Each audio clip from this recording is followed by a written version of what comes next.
শ্রদ্ধার ইষ্টপ্রাণ দাদা মা ভাই বোনরা, আজকে একটু ইষ্ট প্রসঙ্গ করছি যে এই কলিযুগের ধরাধামে কেমন কি করলে বাঁচতে পারতে পারে। তাই যে পরিস্থিতি দিনে দিন বেড়ে যাচ্ছে, এখান থেকে রক্ষা পেতে হলে টিভি খুললেই দেখা যায় আজকে বাবা মাকে মেরে ফেলেছে, কাল দাদা বোনকে মেরে ফেলেছে, ওখানে গাড়ি অ্যাক্সিডেন্ট হয়ে 10 জন মারা গিয়েছে। কারণটা ড্রাইভার মদ খেয়ে গাড়ি চালাচ্ছে। তো এইসব থেকে রক্ষা পাওয়ার জন্য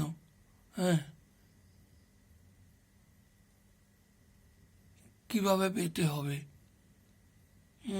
তাই ঠাকুর শ্রী শ্রী অনুকূলচন্দ্রজি বলে গিয়েছেন যে এই যুগের ধরাধামে বাঁচতে পারতে হলে পঞ্চমত মেনে চলতে হবে। পঞ্চমতের মধ্যেই সব কিছু রয়ে গেছে। যারা এই মত মেনে চলবে তাদের সংসারে এসব হবে না। নাহলে আজকাল ঘরে ঘরেই রাক্ষস অসুর জন্মগ্রহণ করেছে। কেন, আমি তো ত্রেতা যুগে এসেছিলাম রাক্ষস অসুর বোধ করবার জন্যে রাজার ঘরে। তাই তখন আমার সাথে নারায়ণে আমাকে ধেনু দিয়েছিল, ওটা দিয়ে আমি রাক্ষস অসুরকে বোধ করে জনতাকে বাঁচিয়েছিলাম। কিন্তু এই যুগে তো আমি ধরাধামে ব্রাহ্মণের ঘরে এসেছি, ওসব আমার কাছে নেই।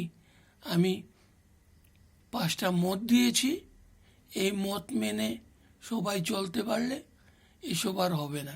ঘরে ঘরে আর রাক্ষস অসুর জন্মগ্রহণ করবেন না।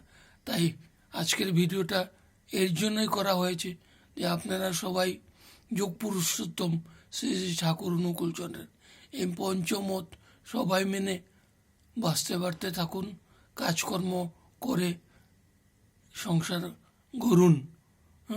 এই অনুরোধ করে আজকের ভিডিওটা এখানেই শেষ করছি।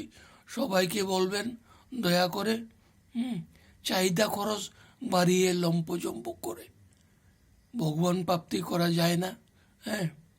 দুবেলা 5 মিনিট 10 মিনিট করে ঘরে বসেই নাম ধ্যান প্রার্থনা আদি করলেই ঠাকুর পেয়ে যেতে পারে। তাই এরমভাবে সবাই করতে থাকলে ছেলে মেয়ে নাতিপুতিকে নিয়ে বসে সবাই শিখবে, সংসারটা ভালোভাবে চলবে গড়বে। এমন করে থাকলেই এই যুগে ধরাধামে ভালোভাবে বাঁচা যাবে। তাই আপনাদেরকে সবাইকে নিবেদন করছি, এইভাবে করুন যোগ পুরুষোত্তম যেভাবে বলে দিয়েছেন। আর পঞ্চমতের ব্যাপারটা এসপিআর দাদারা আরও ভালো করে বলে দেবে, বা আমাদের ঠাকুরের উপাসনা গ্রন্থ সত্যানুষ গ্রন্থতে সব কিছু লেখা আছে। 10 টাকা করে 2টো বই কিনে নেবেন, ওখানে সব কিছু লেখা আছে। ওটা সব ভাষাতেই, ভারতবর্ষে যত ভাষাভাষী লোক আছে সব ভাষাতেই আছে। পড়ে ও বুঝে নিতে পারবেন। এটা বুঝবার জন্য কোনো বিশেষ বড় কথা না। এই 2টা 10 টাকার বই ঘরে বসে পড়েও বুঝে নিতে পারবেন। একটা বই যেটার নাম উপাসনা গ্রন্থ, ওটাতে 28টা বাণী দিয়েছে ঠাকুরে। ওই বাণী ব্যাখ্যা করে বুঝে চলতে পারলেই সব কিছু হয়ে যাবে, আর কিছুই লাগবে না। তো আজকের মতন ভিডিওটা এখানেই শেষ করছি।